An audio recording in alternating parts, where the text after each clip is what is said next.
Hey, we started a series last week, Back to the Basics. Back to the basics so that we can go forward to reach Caesarea Philippi, which is outside the walls of this building. And last week we talked about one of the basics is we got to love God with all of our heart. And it's not as easy as saying those words, because we talked about how it has to be the vital center of who you are. Everything you do, everything you say, everything that comes out of your mouth should be connected to that vital center. When we think about the heart, we kind of get an idea of what it might be like to love God with all of our heart, because for most of us, that's an emotional connection. You know, I love my wife with all my heart. There's an emotional connection. But sometimes it needs to be more than that.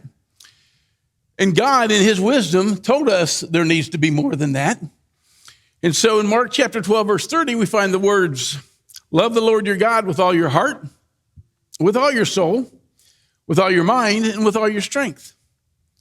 Well, we talked about heart last week. This week, we're going to talk about with all your soul. Now, we have to understand that is an important phrase in here, or Jesus wouldn't have put it in here.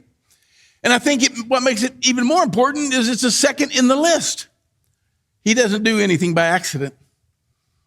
So he wanted us to know that we need to be loving God with all of our soul. Jesus put it in there. It's part of the first, part of the greatest commandment. But exactly what does it mean to love God with all your soul? We can usually visualize what it would look like to love God with our heart, because we know how that goes. We love God with all our minds because we know that we have to think about God and think on the things of God. But what about the soul?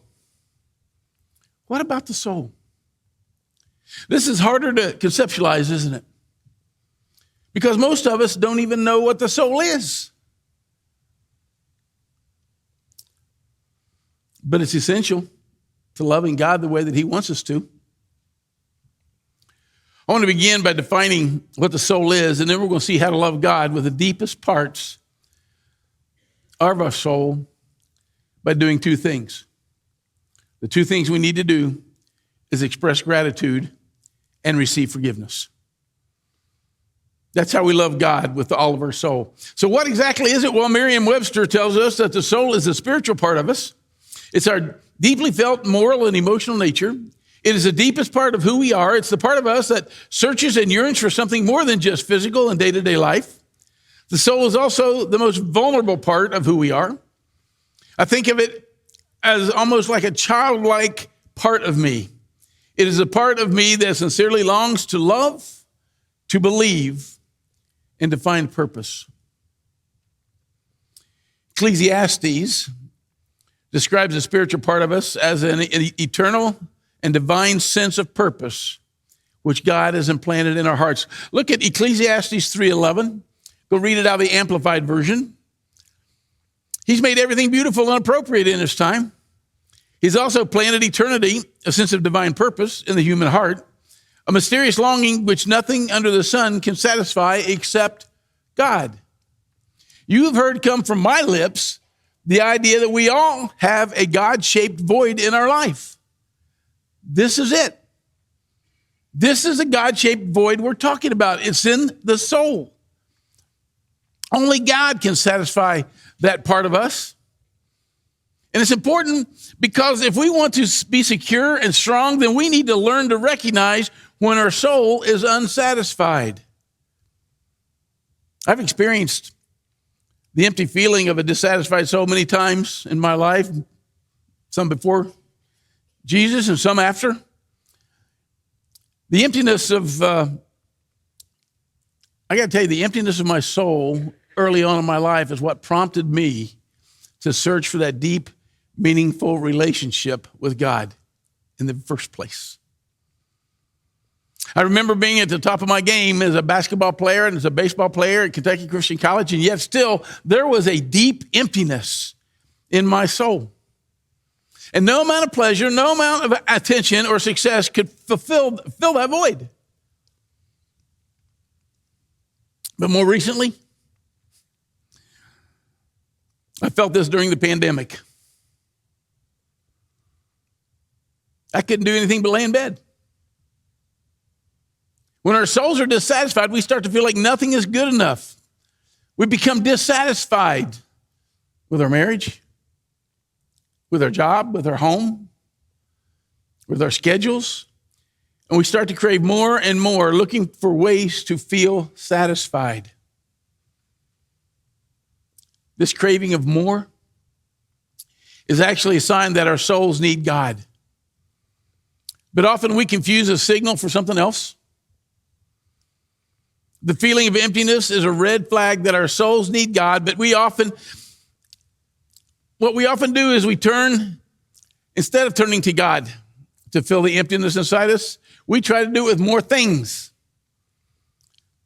more approval of the people around us, more success at work, more sources of physical and emotional comfort.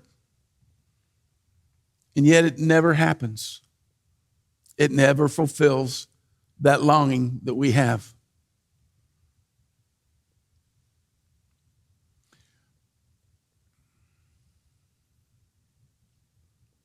Psalm chapter 42, verse 1 and 2. As the deer pants for streams of water, so my soul pants for you, O my God. My soul thirsts for God, for the living God. When can I go and meet with God?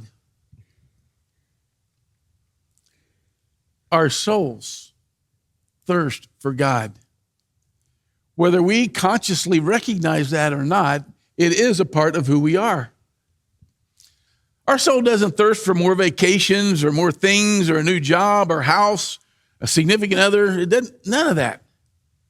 None of that's going to satisfy us. Unless we stop and pay attention to what our soul needs, we will always search for satisfaction. And I love their old country song, looking for love in all the wrong places. And that's what we do. So, since I just gave you a little taste of what the soul is, how do you love God with your soul? I want to take a look at a story that we find in the Bible, where I believe that Jesus is teaching us what it takes to love him with the deepest, most vulnerable parts of who we are. You see, the first thing we need to understand when we want to love God with all of our soul is that we have to choose realness over reputation. Choose realness over reputation. Luke chapter 7, we'll find this story. Luke chapter 7, beginning in verse 36. When one of the Pharisees invited Jesus to have dinner with him, he went to the Pharisee's house and reclined at the table. A woman in a town who lived a sinful life learned that Jesus was eating at the Pharisee's house, so she came there with an alabaster jar of perfume. And as she stood behind him at his feet weeping, she began to wet his feet with her tears. Then she wiped them with her hair, kissed them, and poured perfume on them.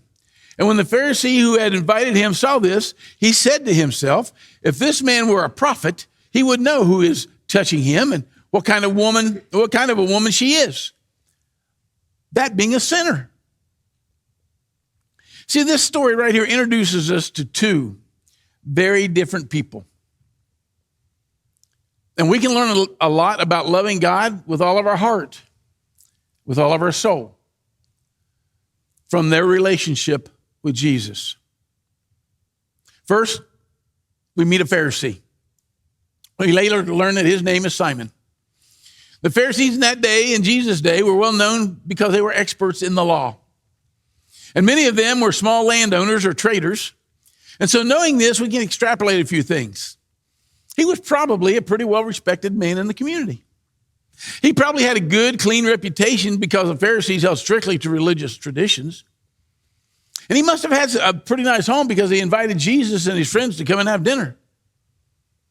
You see, he invited Jesus and his friends over for dinner. He was hospitable. But he seems like he was trying to do the right thing on the outside. He seems to be what many of us would consider a good guy. As a matter of fact, he could be any of us. being a good guy. But then we learn a few more things about Simon. He did good things on the outside. He was hospitable. He invited Jesus to dinner, but he hid his real thoughts. He didn't say out loud what he was really thinking. He was a critical observer. He looked down on Jesus and the sinful woman, noticing that he perceived their faults without ever admitting any of his own. Can you relate to Simon? I can. I can relate to Simon. I can be very self-righteous at times, especially in my marriage. Early in my marriage, oh my goodness, it's a wonder Joan's still around, because it was my duty back when we first got married to point out all the things that she did wrong and make sure she knew about them.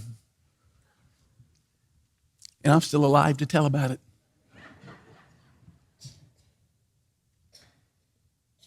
See, like Simon, it's very easy for me to criticize. I want to criticize others instead of being humble and aware of my own sins and weaknesses. When I get that way, I don't know how you are, but when I get that way, I'm just full of myself. Just so full of Steve. I'm convinced that I'm right. Don't that just drive you crazy? When people around you think they're right and you know you're right. I mean, that's what it is. I'm convinced I'm right. But the empty of the things that matter, love and gratitude and mercy, they're gone. They're nowhere around. That's Simon. And I can be like Simon. But then there's another character in this story. A sinful woman. And what do we learn about her? Well, this woman lived a sinful life. We're told that very clearly. She was familiar with guilt and regret and shame that come from sinful choices. She had a reputation in the community. People knew what kind of woman she was. There is no way she would ever have been invited to this dinner party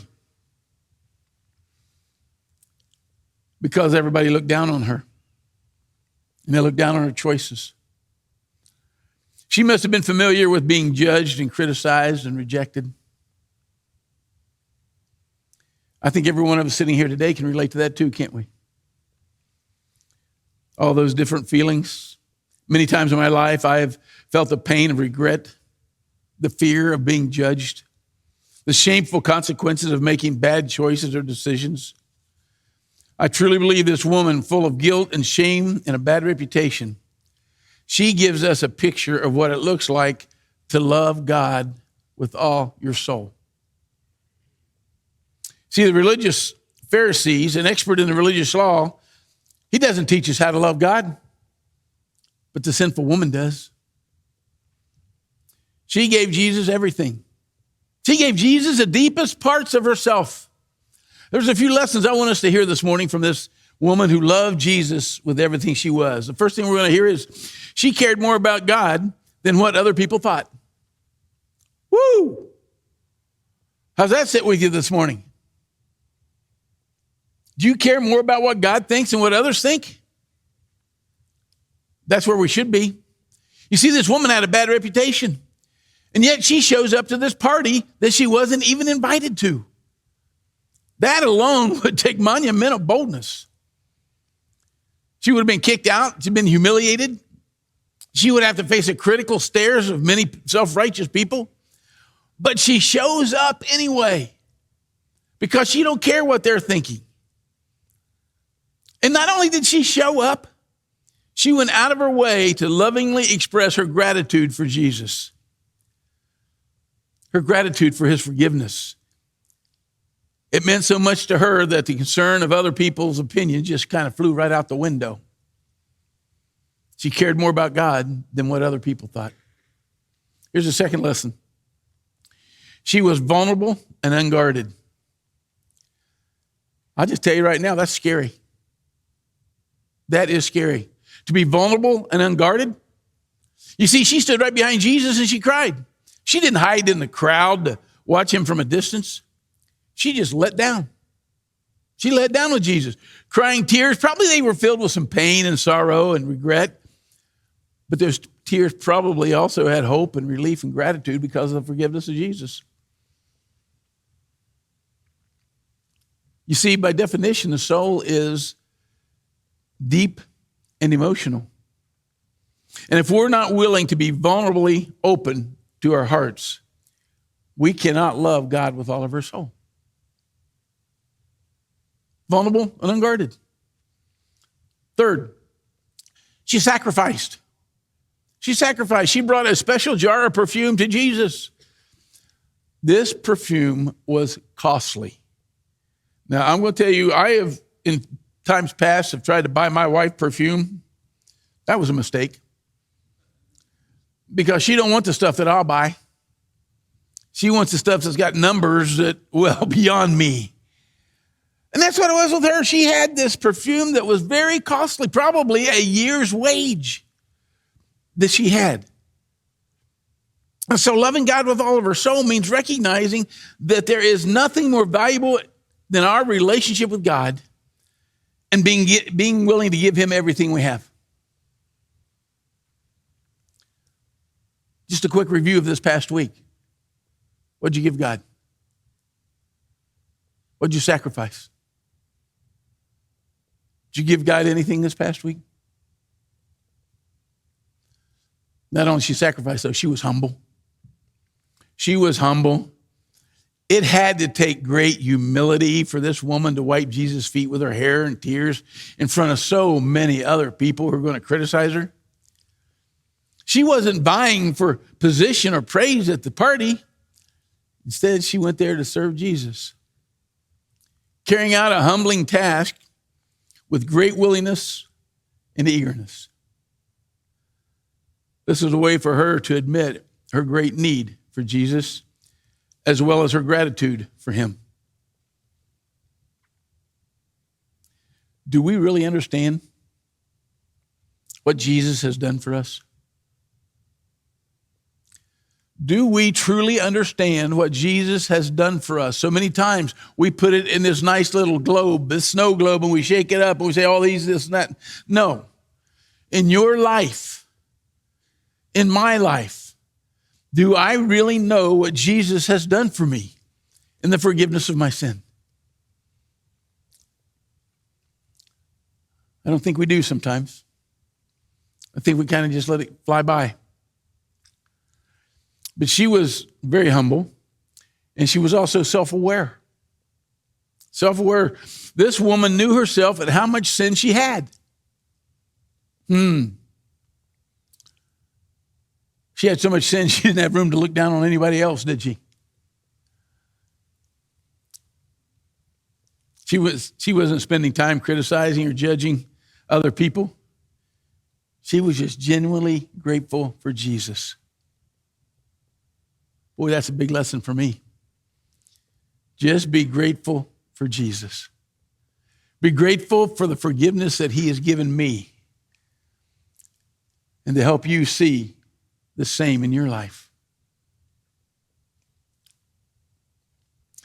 We need to understand that gratitude is what gives us the love that we need to have for God. For the soul, it's gratitude. As he so often did, Jesus made the most of this opportunity to turn it into a teaching time. And he knew Simon's thoughts. He responded to this religious man with a lesson about love. Look on down to verse 40 in chapter 7. Jesus answered him, Simon, I have something to tell you. Well, tell me, teacher, he said. He said, 2 people owed money to a certain moneylender, and one owed him 500 denarii and the other 50. Neither of them had the money to pay him back, so he forgave the debts of both. Now, which of them will love him more?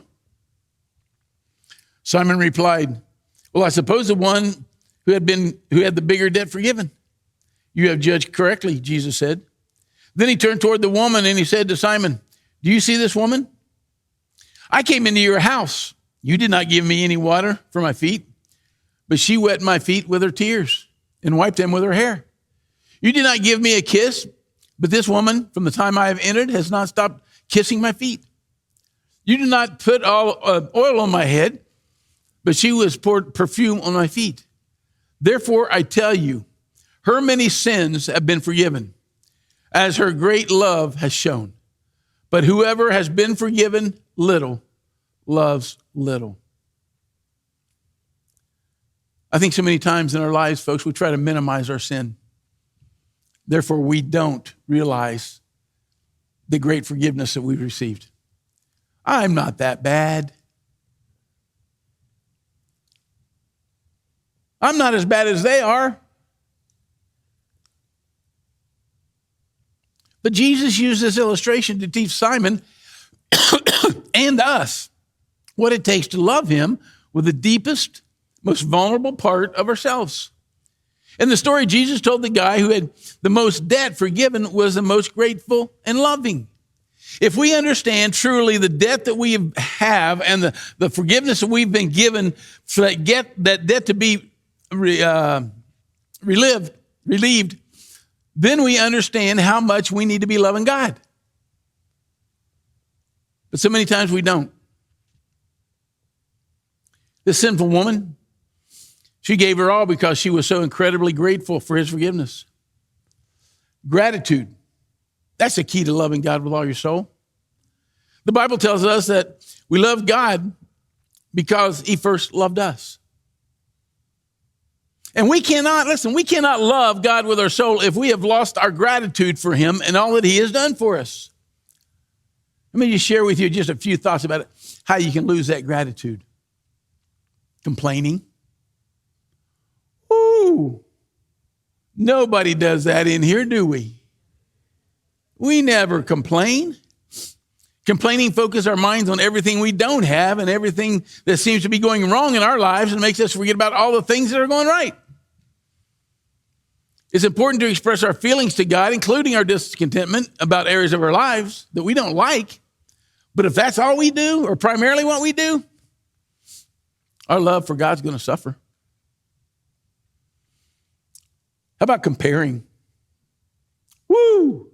Comparing our lives to other people's lives is a sure way to lose gratitude.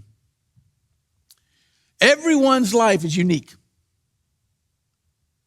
And if you look at anyone around you, you will certainly see something in their life or their schedule or their family that seems to be more appealing than what you have. Agreed? But when you compare, you often focus only on what you don't have instead of remembering what you do have. And here is the biggest reason that we lose gratitude. We forget about all the answered prayer. We forget about our answered prayers. Sometimes we ask God for something, he answers, and then we move on without acknowledging what he's done. As parents, you ever experience that with your kids?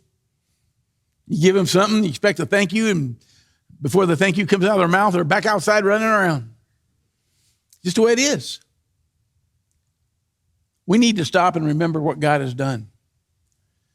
And that will keep the gratitude in our hearts. You know, scientific research confirms that gratitude has a positive impact on our mental health, has a positive impact on our relationships. Gratitude is powerful. And it's important to take time to make sure that we bring gratitude into our relationship with God.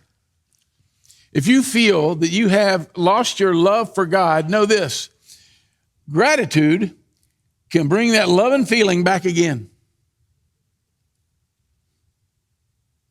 And the way that we do that is we spend time in grateful prayer.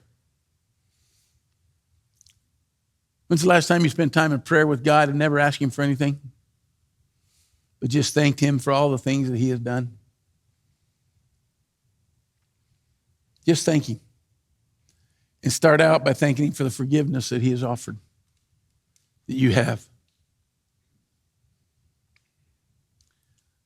I tell you this, her many sins have been forgiven. She has shown that she understands this by her great acts of love.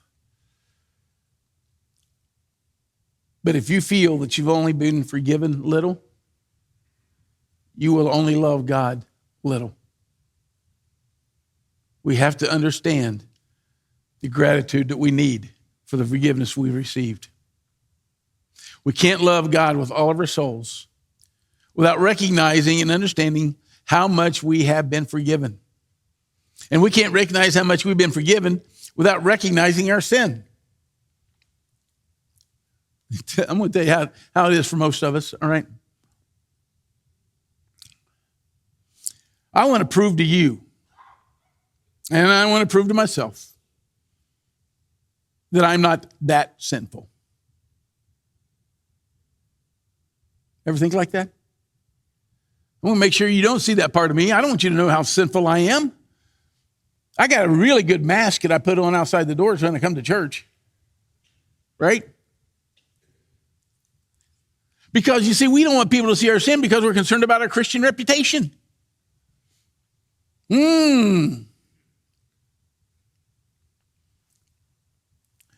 here's the biggest one. We don't want to talk about sin in our lives because the truth is we don't want to change. We don't want to change. We like where we are. We're comfortable. So we don't want that change to happen. And when we do that, then we take God and we take forgiveness out of the conversation. You see, as Christians, it's very easy to think that becoming aware of sin is something negative. It's embarrassing. It's shameful. And that's because we are thinking like Simon. We have the same view and belief that he had. Instead of taking Jesus' view of life, of sin. Jesus showed us through the sinful woman's life that it's okay to freely admit our sins.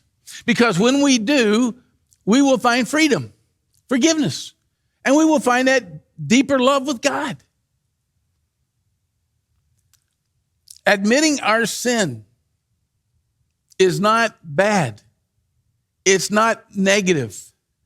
It's what we need to do to help us see the need that we have to love God with all of our soul.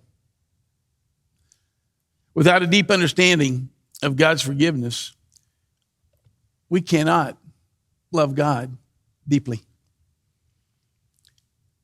Because if I've not needed that much forgiveness, then I don't need that much love.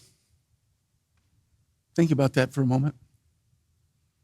I had a counselor tell me many, many years ago, you don't find intimacy until you go through conflict. I called her a liar. But as I live this life with my wife, Joan, and we've gone through some conflict, we have become more and more intimate. The same thing is true with God. The more that I'm open, the more that I'm vulnerable, the closer I will get to him. We have to love God with all of our heart, and we have to love God with all of our soul.